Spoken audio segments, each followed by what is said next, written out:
All right, welcome everyone. Want to thank you for coming today. We're going to be going through a free tool that we offer here at Ben Kinney Brokerages. So being part of Ben Kinney, you get access to Brivity CMA, which is a free tool. Typically it's $149 a month, but you get it for free as being part of our brokerage.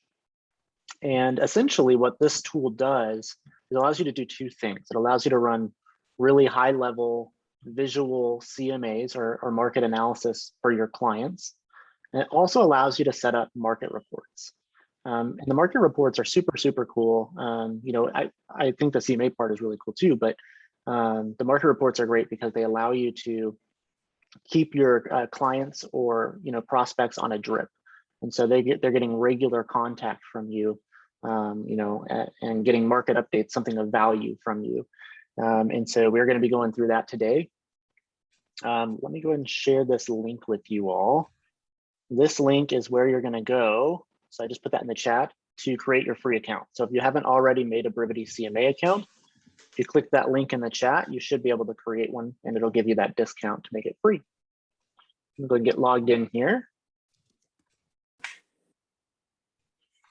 So this is the dashboard that you're going to land on when you create your account. And as you can see, you have those two different areas here that we just spoke on. So market reports, which is the first thing that we're going to go through. And then there's CMA reports that we'll kind of wrap up with today. So if I wanted to create a market report for a client, I could come up here and hit new, and then hit new market report. And here is the first landing page for creating a market report. And there's a couple of things here that you can do, and we're going to go through all of those. First thing you're going to do is create a report name. And this can be whatever you want to name it. I typically just name it the client's name. So we'll say Michael Scott, and then we'll say, West Seattle. That's the area that I work in primarily. And so, we'll name it that. And then let's say Michael lives in West Seattle. We sold him a home, I don't know, a year ago. And now we want to get him set up on market reports so that he can keep an idea of what's happening in the market directly around his home. MLS, this one will just have Washington Multiple Listing Service for you.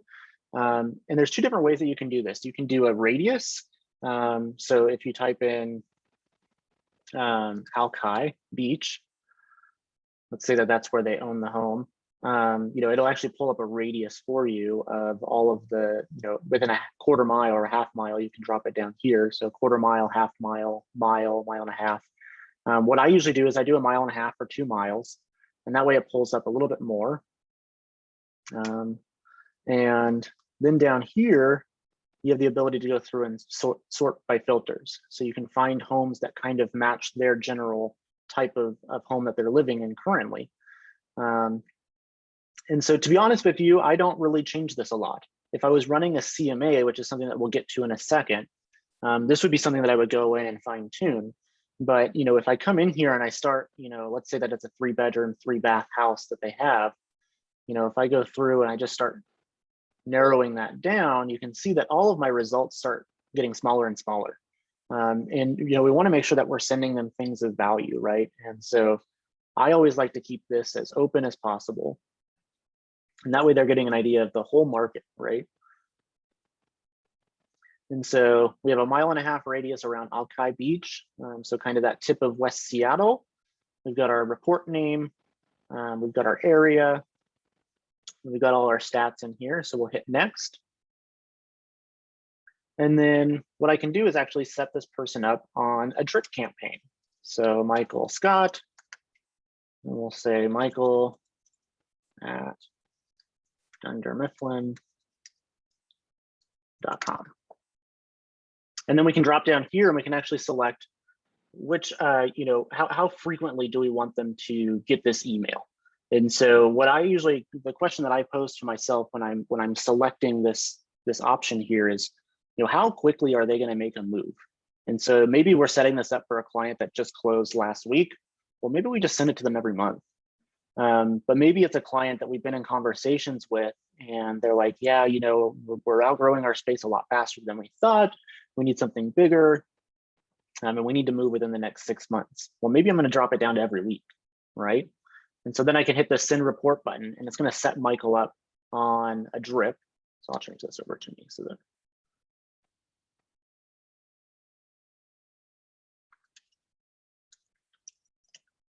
So I can hit send report, and that's going to send off that report.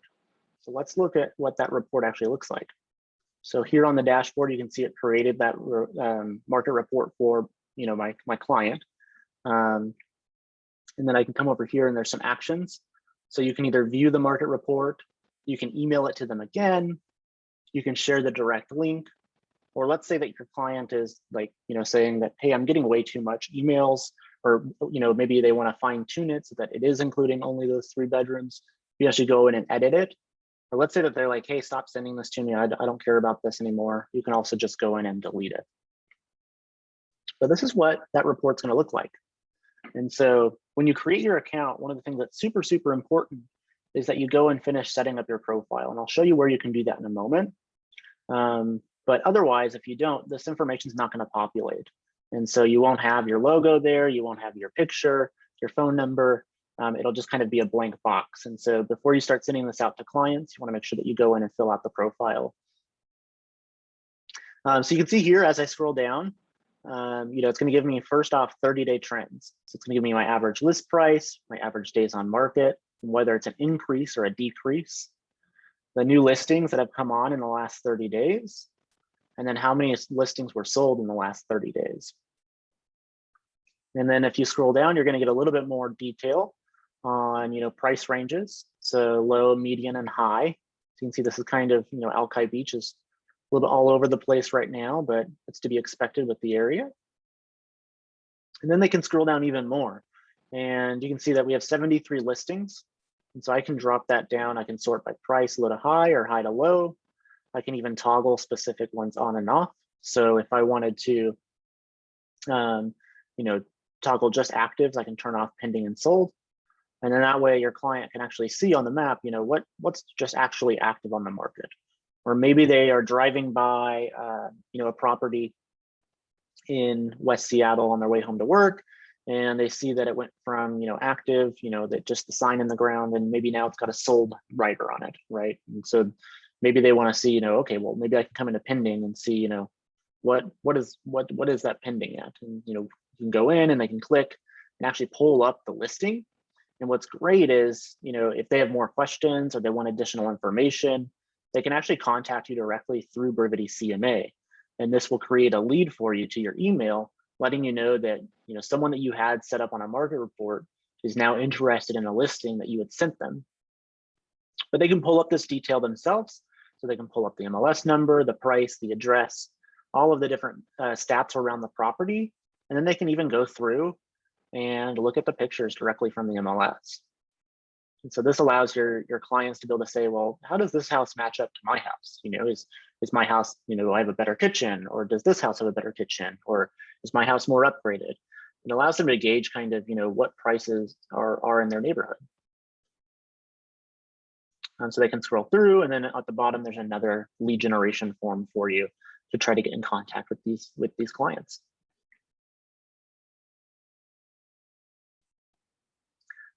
So we'll toggle these back on. They can also see the general list view here, so they can go through and view it that way as well. And then down at the bottom, it has your contact information, your license number, they can reach you. And like I said, depending on how often you have this set up, this will send either weekly or monthly. You can adjust that however you like.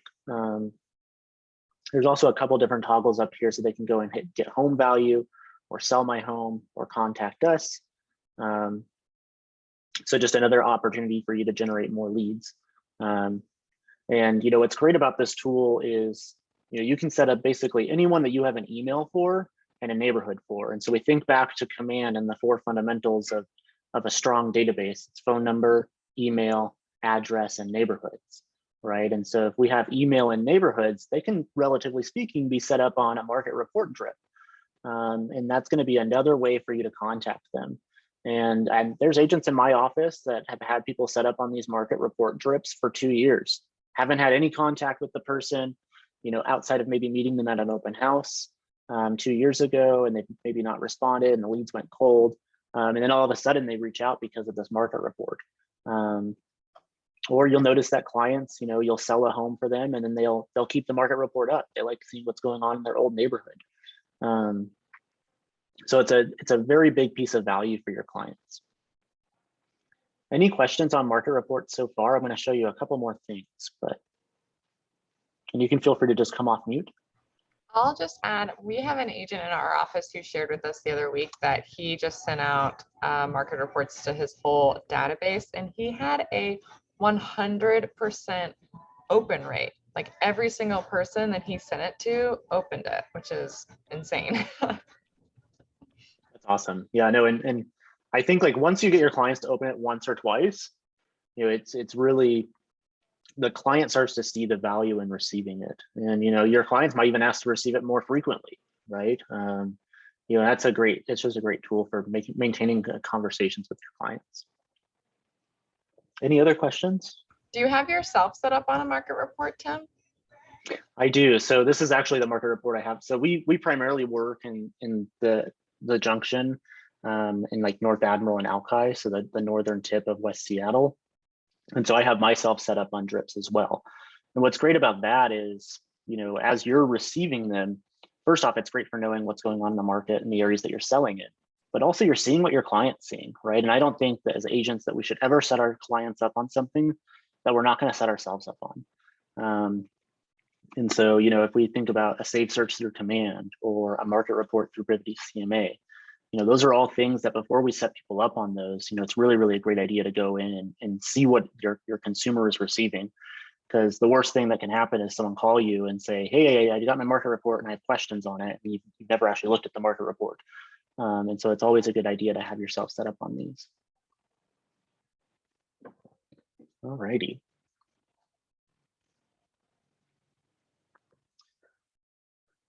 All righty, so those are market reports there. We're going to go back in and let's say that Michael doesn't want that radius search. He only wants a specific neighborhood. And so we can come back in here and hit edit. And right here, I can hit search by area. So right now we have it toggled by radius. If I search by area, I can actually type in a specific neighborhood.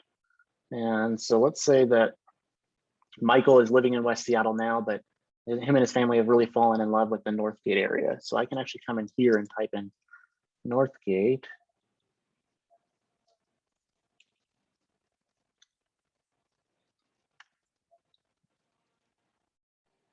Someone give me a neighborhood up by Northgate. I don't really sell up there. Maple Leaf. Maple Leaf, thank you. So Maple Leaf, let's say that Michael's wanting to move over there. You can type in just a direct neighborhood and it'll start to pull up just that area. And so we can do that. And you can see that, we've updated our report statuses. Alternatively, you can also set up clients on multiple market reports. So just because they have one going doesn't mean that you can't set them up on another one. So let's say that you have a client that you're representing on the sale of their home and the purchase of their next one. You can have them set up on multiple market reports. So let's say that he just wants North Admiral. So we're coming from here and so we're gonna hit next. And then we can come up here and preview the report to make sure that it's all updated. So you can see, yep, looks like that's the right area. So we can close out of that and then hit send report and it'll update that. Another great part of market reports is that you can see, when they last opened and last viewed them. And so, as these people start receiving them, you can see, when was the last time you opened it? And so, as you start setting up your database on these, it's actually going to give you more information about who's engaging with you. And so if you're thinking through, okay, I've got a really busy day, and I don't have a lot of time for lead generation, but I know that I need to at least make, 10 phone calls to my clients in Sphere, you can come into Brivity CMA and look at, who's the last people that have opened my market reports. And then you can just go down and pull the last 10 people, give them a call and say, hey, I saw you were looking at the market report today. Did you have any questions on it? And so it gives you an opportunity to actually make a phone call and see, who's actually engaging with the market reports that you're sending them. Earlier, I touched on making sure that you have your profile set up. And so when you log in for the first time, it's not going to have it all set up. So if you come up here to the upper right-hand corner and click on your name, and then come into here and do profile, this is where you can go through and upload your headshot. You can upload your name, your current brokerage, your team name if you're on a team. You can put your website in there. You can put your address for your office, your license number, short description. You can put in your bio here. If you're using a different color for your logos or branding, you can actually update the theme color. So right now on mine, I have red, but if you have a logo that's a different color and you want the branding to match, you can also change the color here. And then you can upload your logo. If you're on a team, you can upload your team logo. If you're just an individual agent, you can upload your Keller Williams logo there and then hit save.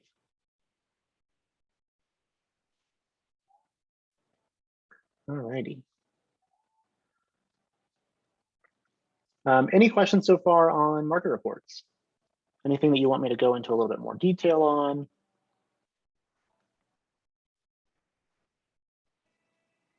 All righty.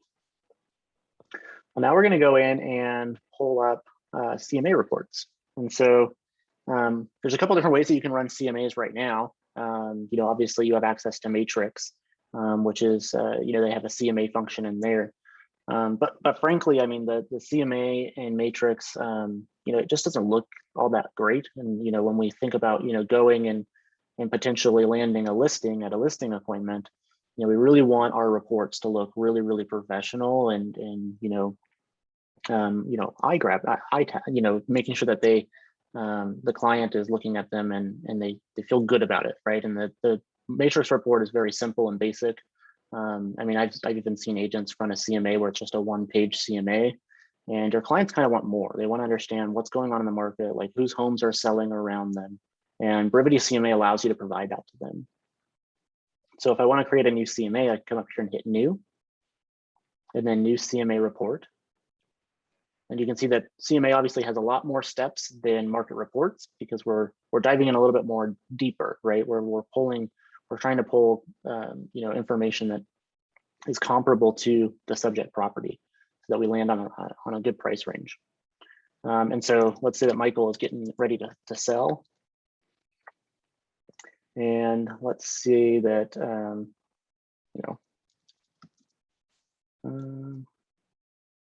say that that's has address. And so it'll pull up a Google Street View image automatically for you. Or let's say that you've sold the house before, or you have a picture from a prior listing. You can also upload that here. So I don't have one of those, so I'm just going to use the Google Street View image. Let's say that you're representing a buyer and you want to run a CMA to make sure that you're coming in with the strongest offer and that you're getting the best value for your clients. You can also search by MLS number and it'll pull all of the stats in from the MLS for you. So if you're listing and it's not on the MLS, then you would go and input this manually. But if you're representing a buyer, you can just pull it up by the MLS number as well. And then property is going to be residential. Let's say that it's a 3-bedroom, 2-bath. It's approximately 1,600 square feet. And see, as I type this in and I hit tab, it's actually going to upload or update the search criteria down here for me automatically.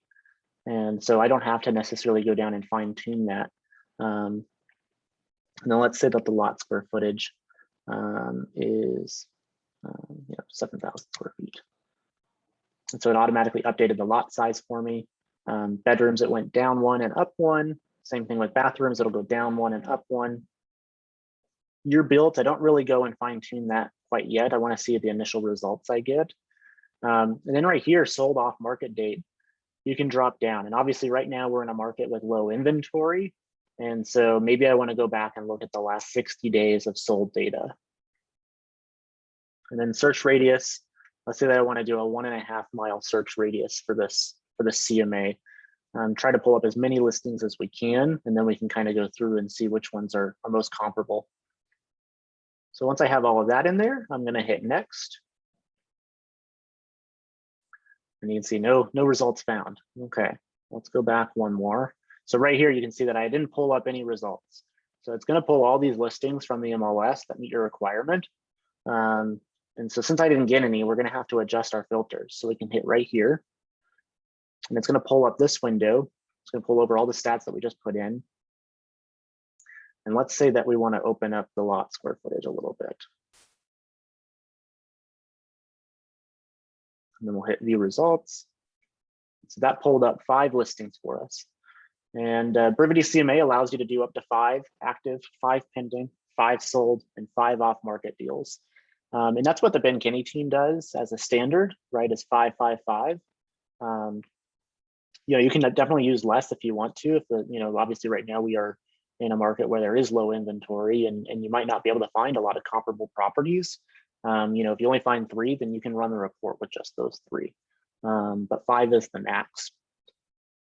Let's say that you know of a property that's you know active, but maybe isn't in the MLS. You can also manually add a listing here, and so you can input the address, the list price, the date, all of the different stats, and you could manually enter that listing. So we're going to go through, and I'm not going to go too deep into this. Normally you would want to, right? You would want to pull up pictures and see quality of build and all of those different things. But right now I'm just going to kind of go through for the sake of showing you how to actually run the report. And I'm just going to add all 5 of these.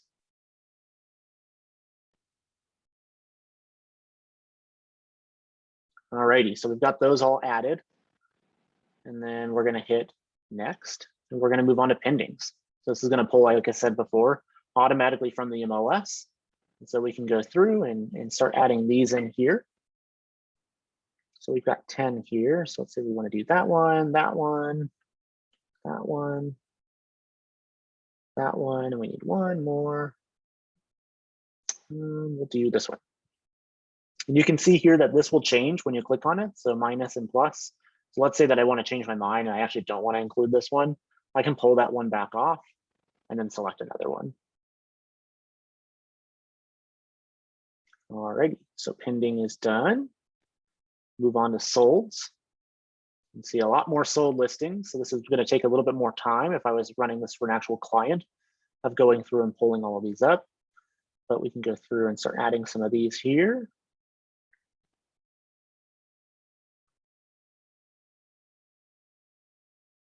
All righty, we've got our 5 there. Then we'll hit next. And this will also pull off-market listings. So it'll you know pull up information from realists, and it'll pull all of the off-market listings that have sold within that criteria, right? So we said 60 days. So it'll pull all of the off-market data as well. Me personally, I don't really include a lot of off-market listings. Typically, you know, when things are being, especially in this market, when things are being sold off-market, they tend to be investment properties or you know flips, something of that nature. And so I typically right now in this market don't include off-market listings, but if that's something that you want to do, or maybe you're representing a client that is buying an investment property or is buying a flip, then you might want to include off-market listings, but they're not required. So we'll go ahead and move on.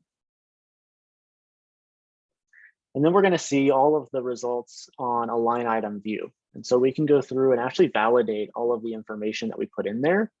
And let's say that one of these really sticks out. Like let's say that you see, you know, price per square foot that's like super, super high. You know, you can go back and actually click back here and go back to active and pull that listing off and select another one. You know, and so it allows you to have a kind of a bird's eye view of all of the data again. And then it'll give you all of your averages. So it'll give you average list price, your average price per square foot, price per lot square foot. And then we can go down and we can check our pendings. So it'll give us those averages again. And then we have our sold listings. We'll go through and check those as well. And this is also going to give us an idea of how many average days on market are we looking at, right? For listings, for sold, and for pending. Because as we build this report, that's one of the things it's going to ask for is, you know, as the agent, what is your estimate on how long this potential new listing is going to sit on the market? And that's done right down here. So it'll give you your total listing summary, and then it'll give you a range. And so it'll kind of give you a listing minimum price. And then it's up to you to kind of put in, you know, what is the max listing price or estimated days on market? And so right here, we can see that the list price and sold price are pretty different here. And so we'll just say, I like to put in round numbers. So I'll put in, 765 to, let's just say 830. And I like to go in with kind of a big range, only because if I'm going in to a listing appointment and I don't necessarily know what the seller thinks their home is worth, right? I don't want to go in with either a super high number or a super low number. I want to kind of have a good range for us to be able to have that kind of conversation about, what is an effective price for us to be able to get this listing sold in the shortest amount of time with the highest amount of return. And then we have estimate days on market. So we can do 15 to 30, just because our average days on market here is 17. So to give them a good idea there. And then we'll come over here and hit publish CMA. And again, this is where you can email it to them. So I can type in Michael, Scott. And then the email address. And then you can actually, this is the kind of cool part about creating a CMA, is you can schedule one of those market report drips. So what we set up earlier in market report just directly, you can actually set up here as well. And so you can do every 2 weeks, month, quarterly, annually, and you can change the radius. The only important thing to realize is that if you do the market report drip, it's going to have all of these settings in there. So it's only going to pull listings that meet this criteria. And so I always recommend that you build 2 separate ones, one being the market report through market reports directly, and then the CMA. And that way you're giving them the most amount of data for the neighborhood.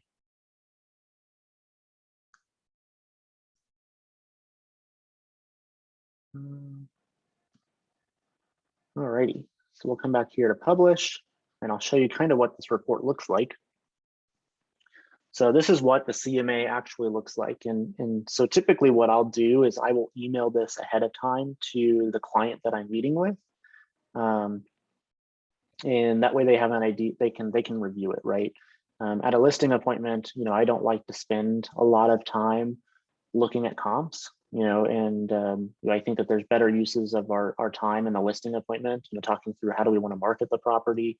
And price is kind of, it's an important factor in that conversation, but it doesn't need to make up the whole conversation. And so I send this to them ahead of time and allow them to look over it. And I say, hey, if these numbers don't line up, don't freak out. We'll chat about it when we have the listing appointment. But I want them to kind of go through and get an idea of what we're looking at for price and what comps we're using. So I send it to them digitally because it is quite long. But you also can print this. It ends up being about 30 pages. So, typically what I'll do is I'll print it and I'll pull out all of the individual listings and I'll just do the summary of them. And I'll show you where that's at here in a moment. But yeah, you can drop down here and it's going to give all your agent contact info, your biography that you put in, your website, email. It's going to give your client an idea of what is a CMA. Right? Maybe this is their first time selling a home and they don't know what a CMA is. This is going to give them, an idea of what is this document that they're looking at. It's going to give them information about the subject property. This is obviously the home that you're going on the listing appointment for. And so it's going to be, it allows them to validate that this is correct. Maybe the data that we have in the MLS or on Realist isn't correct and their square footage is actually a little bit bigger. Right? We would want to know that because that impacts our comps and our price per square foot. It's going to give them a map of all the listings, right? And it actually identifies them. So active, so A5, A2, and then also active and sold, pending, and those correlate to down here to these addresses. So it'll pull up all of the different information on what was the list price, what was the sold price on these listings. And then we have our comparable properties. So we have active listings, and this is the same kind of view that we had earlier, right? Where we were when we were building it, but now it's in the report, so they can get an idea of what does it look like on days on market. To give them all the averages, and so this is the page that I print. These just kind of bird's eye view pages, but it also goes into detail, right? And so it'll actually pull up all of the information. If you're sending it to them virtually, they can go through here and look at all the pictures. If you're printing it, it will print whatever the first picture is. But they can go through and actually read all the information about these different listings. And this makes up a big portion of that printout. And so I just exclude these and I just give them this bird's eye view. And then if they want the property details, then we can pull that up on my laptop in the meeting. And yeah, that's kind of the rest here. And then so we'll scroll through kind of quickly here for all these property details. And then here we have just kind of a brief overview. It gives them the data in a different view. We keep scrolling here. And then at the end, it gives us that suggested list price that we inputted. So the suggested list range and the estimated time of sale. And then obviously your contact info again. So yeah, and then on here on the left, they can also toggle the different sections. So if they want to see the map again, or if they want to get your contact info, they can easily do that through this menu here. All righty. And then so we can exit there, and then that CMA is published. So we can either print it or pull it up at the listing appointment on your iPad, or they can just review it prior to the appointment. And here is contacts. So whether you're using Command or Brivity or another CRM, you can go in here and create contacts in Brivity CMA, and that way you can easily apply market reports to those people. You also have the ability to see what their activity is. So you can see what market reports they have assigned to them, what CMA reports you've sent them. And so maybe you've got a client that is looking to list in the next 6 months. Maybe you send them a CMA once a month so they get an idea of what is the actual range or value of my home right now currently. And like I said, you can see all that data about last opened, viewed, and how many times they viewed it. All right, any questions so far on all this information? Hey, Tim, can I just jump in real quick on this? Yeah, go for it. So my team uses Brivity and Brivity CMA, and I just want to say really quick, going back to old school when we used to have to do paper CMAs, we'd sit down with the folks at their kitchen table and we'd talk about the different listings and how it may relate to their home, and differentiating yourself from like the iPhone photos versus professional photos. One of the huge advantages of this for us is when you look at each individual listing in there, you can click through the photos from the listing. And that helps you also say, we don't do iPhone photos like this listing, or, those things that help you differentiate. Yeah, no, that's great. Great point, Ray. Yeah, it's about showing your value and right, like how are you going to market the property so that they're able to get to that top end of that range, hopefully, right? Or how are you going to market the property so that it is on the market the least amount of days, right? And so that's great. Thanks, Ray. Samantha, I see your question. We'll jump into that in a second. Any other questions right now? Well,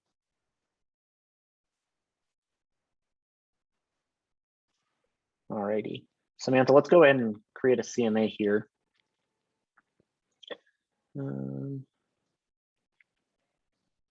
let's put in that address there. So 2801 Northeast 195th Street. And so this is a great point, Samantha. So when you have a unit number or an apartment number, it won't allow you to necessarily put that in. So it's important that you just, like even if you're creating a market report, right, it won't let you necessarily put in the unit number. So what's important there is just making sure that this information right down here on this line item is correct. Making sure that it doesn't accidentally pull in from, the neighbor who has a 3-bedroom when your townhome is only a 2-bedroom. So making sure that all this is correct. But you would still just input the address like regularly, it just wouldn't have the unit number. Does that help, Samantha? So I did that. This also is not the subject property photo. So I tried to upload the photo, it won't stick. I tried to use the MLS number, that won't stick either. And then putting in the proper criteria down here, it just kicks me back right to this page. Weird. Okay. So In that case, what? sorry, I've experienced the same thing. And what I found is don't worry about the picture and then go to next. So you get to the active page. Then once you do that, you can go back to the first page, upload the photo, and then it'll stick. It's just a weird little glitch. It won't let me even pass this page. It kicks me right back to here. Oh, Yeah, what I would say, Samantha, is right here, this little bubble with the little smiley face. This is a live chat with Brivity. And so what I would say is go into here and send them a message and let them know what's going on. And they should be able to get you a solution. They're super, super quick at responding. We use Brivity for our team and yeah, I mean, they respond pretty quickly. So that's what I would do just to see what's going on. That might be something specific with your account or with that specific property. Hopefully that helps. I know that I didn't get an answer for your question, but yeah, Brivity should be able to help you. Hey, Tim. Yeah. I was also pulling up one to just kind of do one on my parents' house. And then like it pulls it up, you know, and it says 3-bedroom, 2-bath. But since they've done an addition and added, but it doesn't let me change the extra bedroom and bathroom option on that. Is it just set? It won't let you toggle right here to change No, that? it lets me toggle right below it to the next lines, but not on that initial property type line. Like Okay. I can get into add square footage and lot square footage, but like to change it, like to upgrade it to a 4-bedroom, 3-bath, it won't allow me. Is that Okay. just something that's going on with me, or does it not let you change those fields? Yeah, I think that's probably a local issue for you. And since you're in the office, let's talk after we're done here and I can try Great. to see. And if it might be the same situation with Samantha where, you know, we might have to open a ticket with Brivity. Gotcha. But like I said, you know, Ben is really focused on making sure that when these glitches do pop up, that they get resolved quickly. And so he has a really great support team behind this product. So we'll get it answered regardless. Great, thanks. Yeah, I know Tim mentioned this earlier, that this is a free service for you guys and that to most other people, this does cost a monthly fee. So I think you get really good customer service with them because it is it's a premium service. It's not just a free service. It's free to us, obviously, but you get treated like a paying customer when you have an issue that pops up, which is great. All right. What other questions do we have? All righty. Really quick, while I still have you all, I don't know if any of you use Brivity, but one of the things that I want to show you is that this does tie into Brivity. So whether you're using Command right now and you're first starting out, you know, definitely Command is a great platform. But if you are using Brivity, you do have some visibility to this on the other end as well, and the ability to create market reports within Brivity. And so I just want to touch on that in case you are a Brivity user. And so we'll come into here to leads. And then if we come over here all the way to the right, you can actually sort by listing alerts and last sent and last opened and how many market reports are applied. Last open, last viewed. And so, you know, if, like I said earlier, you know, if you're using Brivity as your CRM and you want to make those 10 calls for the day because we have a super busy day of appointments, but you still want to get some lead gen in, you know, you can come in here and see who was the last person to open, you know, a market report, and you can go through and just dial to those people. But yeah, you do have visibility here to, you know, different listing alerts, when they were last sent, last opened, market reports, and you can actually create these from Brivity as well on this right side here. So you can create listing alerts or market reports as well through the Brivity platform. And just to keep in mind, you know, that if you aren't using Brivity right now, but it's something that you're interested in, as a BKCO agent, you don't get it for free, but you do get it for half off. And that's a great value. It's a super good platform, and it ties in directly to Brivity CMA. So just wanted to touch on that as well. All right, as we wrap up, any other questions that I can answer for you guys, or anything that you want to see that's maybe see again?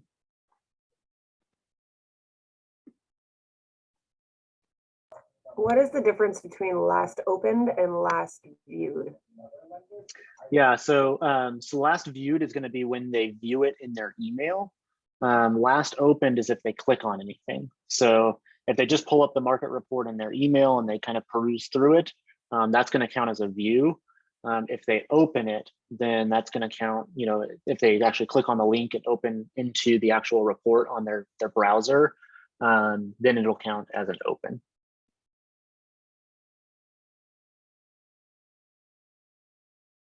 Any other questions?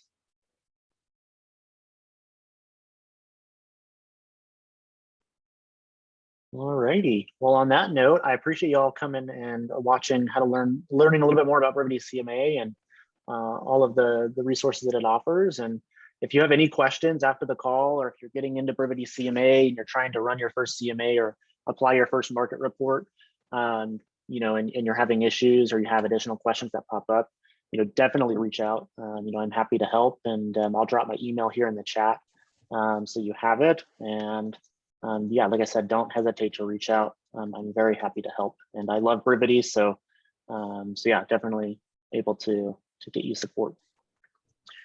All right. Thank you so much, Tim. I'm also going to drop in the chat real quick as kind of an afterthought.